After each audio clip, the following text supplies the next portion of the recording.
There we go. There we go. How are you guys doing? Sunday night, season finale, Night of the Seven Kingdoms. My name is Daddy Alex. You are watching POPRAGEOUS live. I mean, I don't think that there's any surprises, right? Did you guys watch it? I imagine if you're with me here live on POPRAGEOUS, on the post-show review discussion, I imagine you did watch it. You know what? There's no surprises. You know, I think, you know, as a screenwriter, you know, if I was going to plot the season finale, you would have to reconcile all of these emotions between the characters. But there's one overlying emotion. And of course, everything is from one perspective, right? It's from the whole thing is from Duncan's perspective. Now, look, as if anyone's a screenwriter out there, I am, or even a writer. If you're a novelist, anytime you write from a single perspective, it's a lot easier, right? It's a lot easier. Not to diminish the quality of writing, but when you're not dealing with other perspectives where you have to sort of mish it all up. If you got one ingredient, so it does make the writing easier. It does. But what they've done, the whole team, it takes a great team to create a great story. This was basically a drama in a sitcom format, right? It kind of, it had that, it has that 30-minute feel. So you kind of get that, that Three's Company. It's going to be it's a 30-minute show. Mind you, if you added commercials, you'd probably have, it's going to be like, a 40, 45-minute TV show if it was on network. But overall, you know what? It's a good ending. There is some big symbolism at the end with Sir Arland. Huge symbolism. I mean, it smacked you. There are some great one-liners. There was some really good. I got them all written down. I'm gonna play. I did this on Thursday night, playing some of the Starfleet Academy stuff because I got the times written down. I played enough of it to get the point across, but not so much that I got copyrighted. So I'm gonna try this again. Some of the great little scenes. I mean, the opening scene. Look, they started in a way that probably most people didn't expect. I'm going to play a little bit of this, right?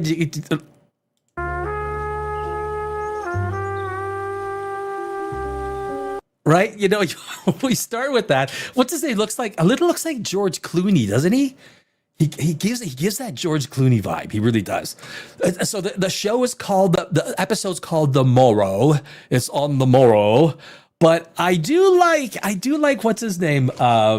Targaryen dude here, the laughing Targaryen. There's so many names. What's the Targaryen? What's the? Oh, come on, man. Did I write that? No. It's you know what? When you get these half-hour episodes, Sir Lionel Baratheon, right? I mean, I really like the guy. Great character. But we get this opening. You're like, okay, what? It's not what I expected. It's not, but I like it. I liked it. And of course, I'm gonna get copyright hit. I know I will. So of course they're looking at Duncan. So. It was a great way to start the episode, and the whole thing. What I liked what they did, and it makes a lot of sense, is the whole episode is it's based on Duncan guilt. That's what it's all about, right? This is about, and everyone has different.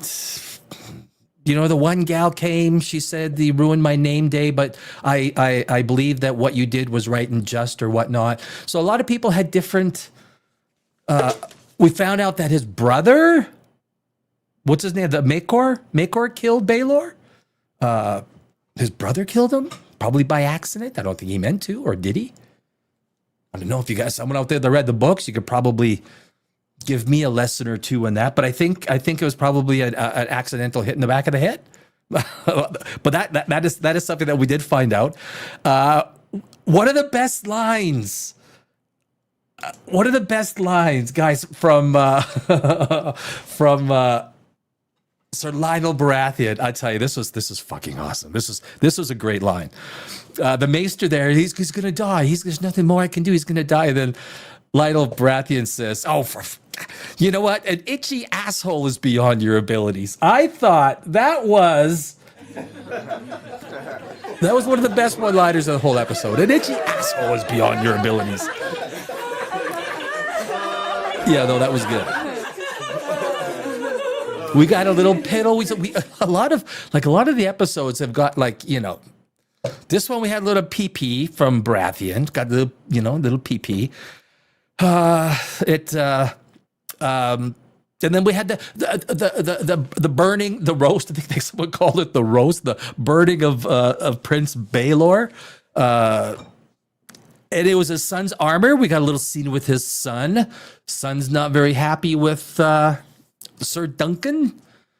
But through this all, you can see that sort of Sir Duncan is he's asking, he said it a couple times. He says, why would the gods take Baelor and leave me? Now, if we're under the assumption that there are gods at work in Westeros, you have to believe that to make any of that valid. Now, we saw in Game of Thrones, GOT, there were some things where the gods were proven that they're at work. So if the gods are at work and you're asking yourself, why did Duncan live? Obviously, that answer will come to us, one day. But it's Duncan guilt. He basically said, why did I live and Baelor die? That was in his conversation with Baelor's son. And he was wearing his son's armor. That young guy that they knighted, he got a little action. He got married, and he got married and was with child. All these characters we went through. Prince Makar. Am I pronouncing that right? Maker. He's a maker. Makar, right? He's actually doing a really good job. I wasn't very enamored with him to start, but I think he's got a Sam Spruell. I wonder if we got what do we got? Six. Oh yeah, there he is. I'll try to get the. There's the dude. Oh, it's got the.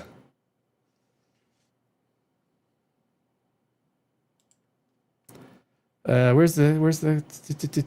I don't see that. But you say, where's his wife? Where's the chicky poo? I don't know. It's so sensitive when you're trying to. There we go. He's married. So there. That's a good season ending for him, right? He became a knight all within like a few days. He became a knight, got a wife, he's got a kid. There's people in this world that stuff happens to. Not me. No. But that was. And so one of the things, the story was great. One of the things that, look, if you're at a production in Hollywood, and this is what the Game of Thrones does so well, and I really want to show. Look at it's the lighting in the castles. The lighting is always so well. Look at how they do, and look in the original Game of Thrones, and what they've done in this one. They use the natural lighting. They got a little bit of the fog machine going, and they keep the corners dark. They don't like The Witcher, which drives me crazy, and all of these most other fantasy TV shows. They use this golden yellow to make it think, it's candlelight, so let's just blast it looks like a soap opera, right? It looks like a soap opera. Every castle scene was reminiscent of Game of Thrones castle scene. And that's the kind of stuff that makes it feel authentic. There's a good shot here. There's. The king is old. me find some good shots. There's a few good shots where they really use profiles. There it is. Oh, can I get that? I think you can see it in my little, there it is. So this is the kind of stuff a director and a cinematographer spend time. So they use that natural lighting. You see the darkness and they're using shadows. This is what I love about fantasy shows that know how to do lighting. And it takes a lighting guy that knows what they're doing. But this is a big deal for me. It's a big deal. And guys, I think this is just the kind of stuff that just brings authenticity. Here they're having the conversation and you can see the natural lighting. They're using as little lighting. They're trying to get it all natural. And that's why it feels so good. It feels real. And that makes the conversation between these characters. It is time he was a squire. It makes the conversation between the characters, makes it feel better. Lighting, guys, lighting is everything. So, the time that 20 years I spent in Hollywood, what you ultimately learn from cinematographers, from lighting people, directors, screenwriting, all of it. Lighting is the magic. And then, of course, the cinematography and then the story that's it's supposed to be applied to. And I really want to give these guys just great kudos to the entire, I mean, it's just good lighting. And you got to be brave to do it. You got to believe that what you're going to do, I'm not sure why is that one, I'm trying to get that one with, oh, you can see it in my little pointer. I can't get it. That's fine. So Makor, I mean, you can see he's upset.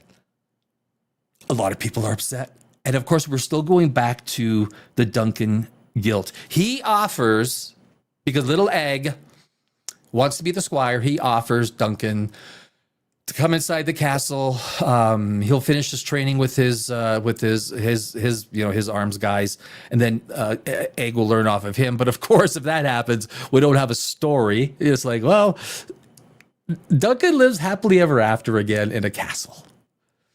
The end, right? And that's obviously that's not going to work. But the offer is there, so at least he wouldn't have been homeless. But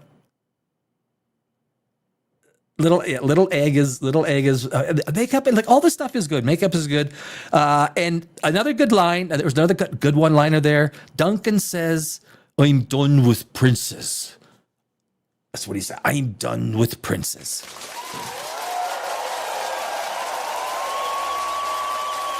And I think he means it. Well, he does mean it. It's a good line. And then this is classic, guys. This is classic. Again, look at the lighting. It's superb. You know what? They turn the contrast down. You turn the hue down. You try and get rid of as much as the unnecessary color. So you got a very almost black and white feel backdrop. You get a little bit of brown in the window, in the wood, a little bit of color in the faces. Even though little Egg is wearing like a black and purple, is it purple or burgundy? Very little color shines through. And I think that's always a big thing with authenticity with these sort of medieval style dramas, right? The lighting, the lighting was one of the best thing in this episode. And of course, Duncan basically says, no, I'm done with princes. And then Egg comes back and says, well, maybe you're not the knight I thought you were. So it's like a little bit of touche, right? A little bit of touche. We get the Sir Arlen comes back. So there's a few good scenes. And this is kind of like, what it made you think, I thought for a second, well, he dies, so he's not really a knight. If you guys were watching this scene, that's basically... This guy's a good actor. He plays the knight well. He kind of like, do I get a picture of him dead? I think that's it right there, isn't it? Do we get it? No. There, he's dead. Supposed to be dead. He fell asleep, or he had, some. And there you're thinking that maybe he didn't knight him, because it's like, well, why haven't you knighted me so far? But anyway, it goes on. We go through and we reconcile. We got the drunk guy. What's his name? Darren. This, the drunk Targaryen dude. He's like he took a few. Everyone's reconciling, and it's about Duncan's guilt. I mean, there's really not huge amounts to talk about with these scenes, but they're interesting in the sense that they're reconciling. I mean, it's not really the conversations that are really forefront on your mind, but what it does come to is little Aegon. Little Aegon walks into what's his name? Arion's room with the knife, right? With the knife. I don't know if we can see in his right hand, he's got the knife. He walks in. It was a good scene. It created some tension. And then he gets caught. He basically gets caught with the knife. He drops the knife. So there wasn't did he hide it? Did he tuck it away? No, he drops the knife. We hear the knife, intentional. We know that Maekar saw the knife. Probably is thinking, I get it. I understand. It all started with him. Everything did, right? But that was a good scene. It was a good scene. And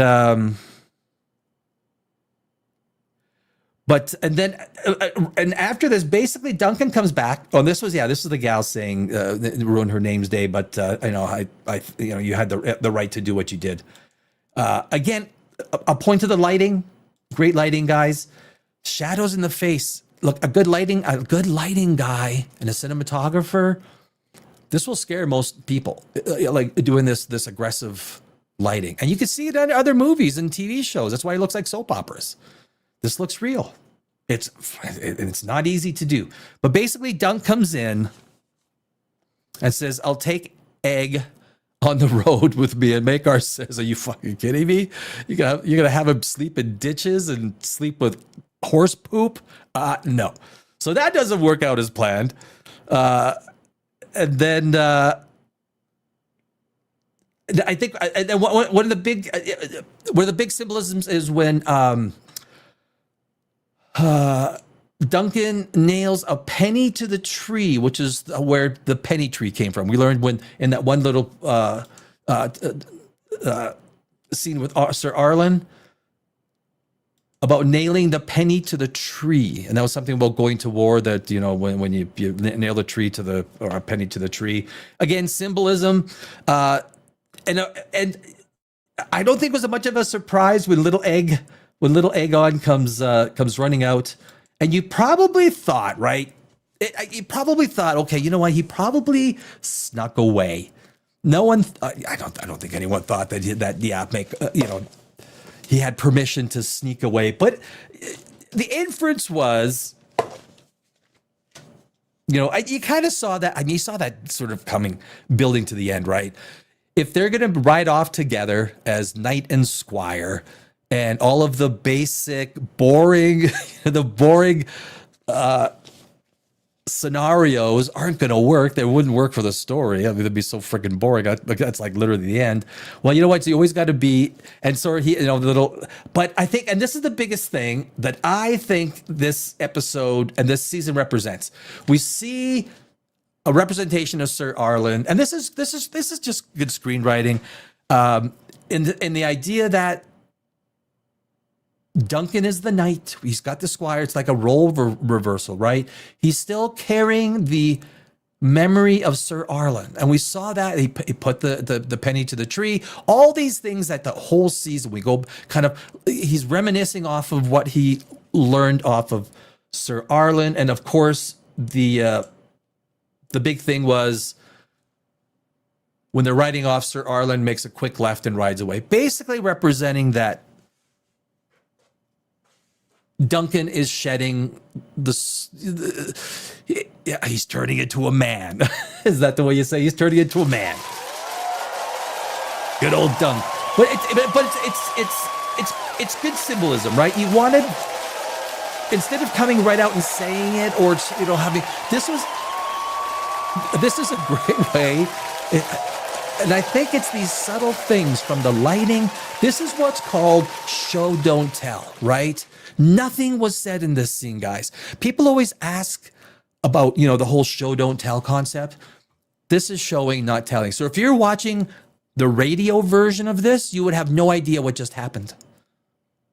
And that's kind of the way you want to take a look at TV. So if you take a look at Starfleet Academy, right? You could literally listen to the entire episode without the visuals, and you will know exactly what's going on because they explain everything, right? They explain everything. You could listen to the radio version. You cannot listen to the radio version of Night of the Seven Kingdoms. And this is the classic example. You would miss the symbolism of Sir Arlen as the three of them walking off. It's basically Sir Arlen was always there with Sir Duncan. He was always there. And now finally, the idea is that we're done with Sir Arlen. He's done. He rides off. Duncan is free of his, well, not free of his memory, but free of all those things that might have been holding him back, or maybe even some of the things that are pushing him forward. And we see Egg and Dunk ride off, and that takes us into the second season. So overall, this was a really good episode. It was well written. It was meant. Yeah. Give it a cheers. Give it a cheers. It's a good way to end the season. It's too short, though. Too short.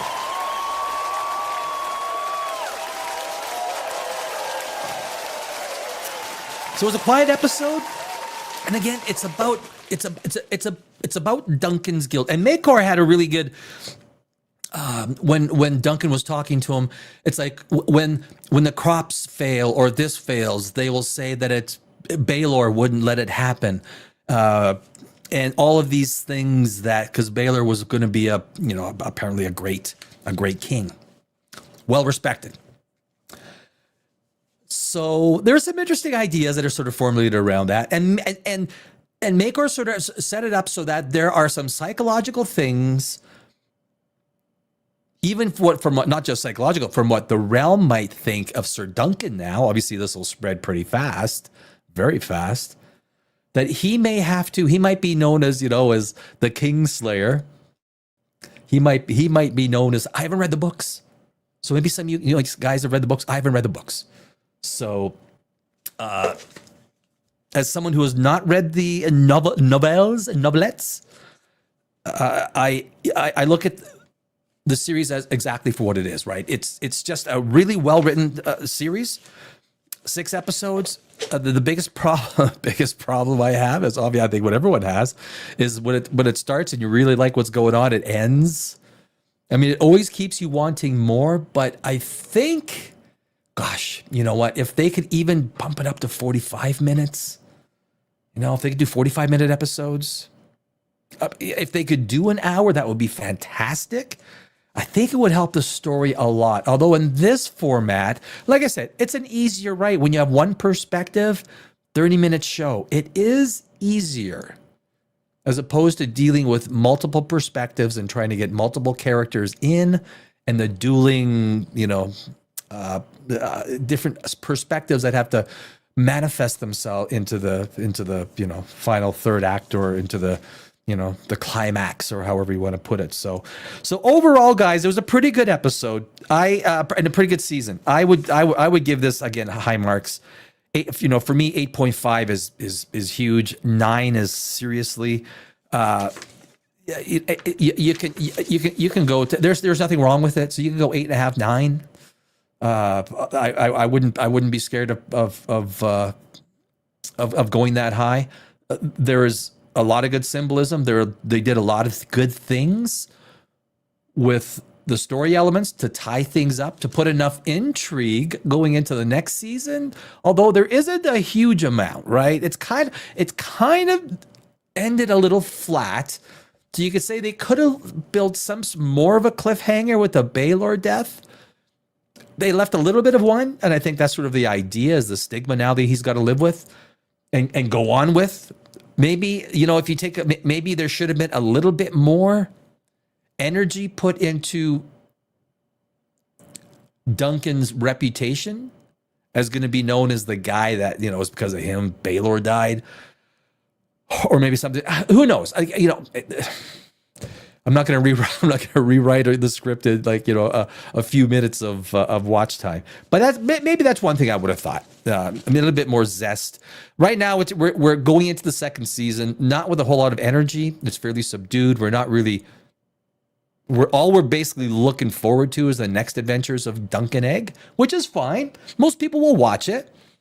But there could have been written something in that put a little bit more urgency heading into the second season. A little bit more, a bridge that links the emotional end to the emotional beginning of the second season. And that does take, like, that's up to the screenwriter, up to Ira Parker and George R.R. Martin.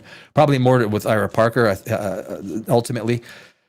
He's the HBO guy, so that might be one of my only things. But I tell you, there are some great one-liners. I think Baratheon, he looks like George Clooney a little, doesn't he? He does a little bit. He's got that. But that opening scene was freaking awesome, right? It really was.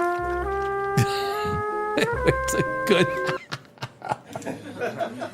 That's good. I mean, that's good.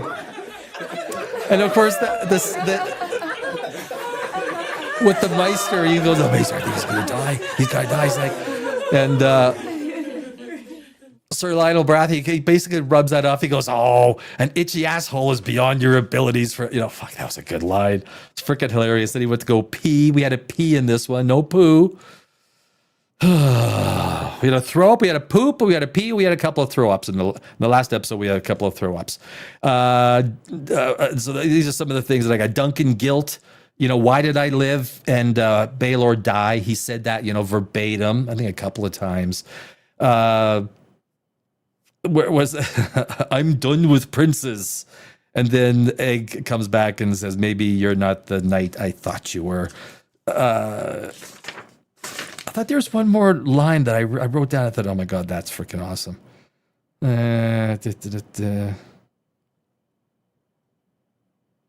But you knew that Egg left without permission. That really wasn't a surprise. And, you know, are they going to send people out to look for him? Maybe, you know, probably. I don't know. But that really that's kind of the, oh, that was, this is the,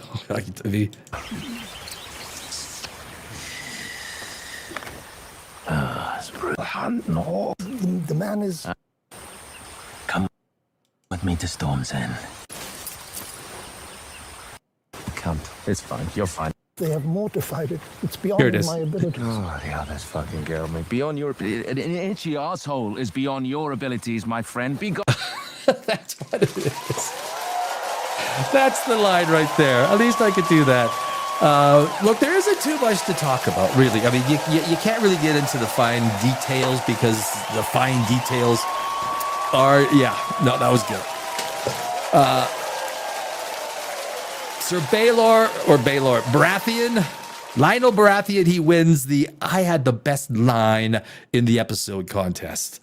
Absolutely. I actually enjoy, my favorite scenes are with Lionel Baratheon. I gotta think those are my favorite scenes with him. So I think that's about it, guys. That's all. That's that's the season. That's 6 episodes. I can't believe it's been 6 weeks. It went by fast, right? Very fast. So we're going to be back on Tuesday night, guys. The Tuesday night big show, POPRAGEOUS Live Tuesday night. My name is Danny Alex. We got a few things we're going to cover on Tuesday. It's always a fun show. We try and look. This is for entertainment purposes only. That's I like to sort of preface that. But we do get down and dirty in some of the crap, right? We do get as a screenwriter, it's my thing, man. That's my thing. Thanks, guys. I'm Danny Alex. Hope you guys have a great Sunday evening. That's it for Night of the Seven Kingdoms.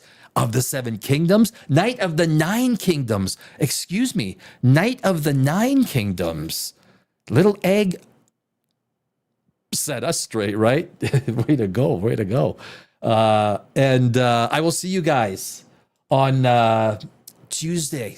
POPRAGEOUS Live, the Tuesday Big Show. Thanks, guys. Have a good night.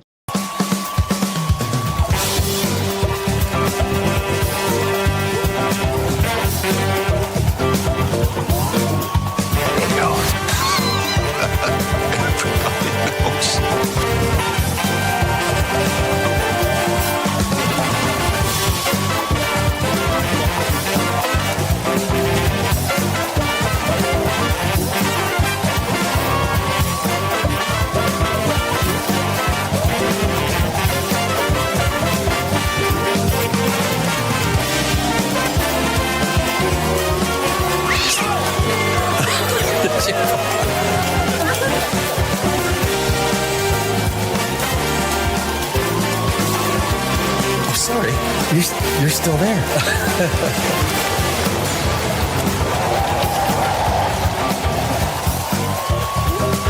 Yeah, baby. Are you not entertained? I'm sorry, baby. I didn't know it was your turn. Fuck you. Look at me. Yes. What's wrong with being sexy? I mean, there's no... Sex. These go to 11. Does that mean it's louder?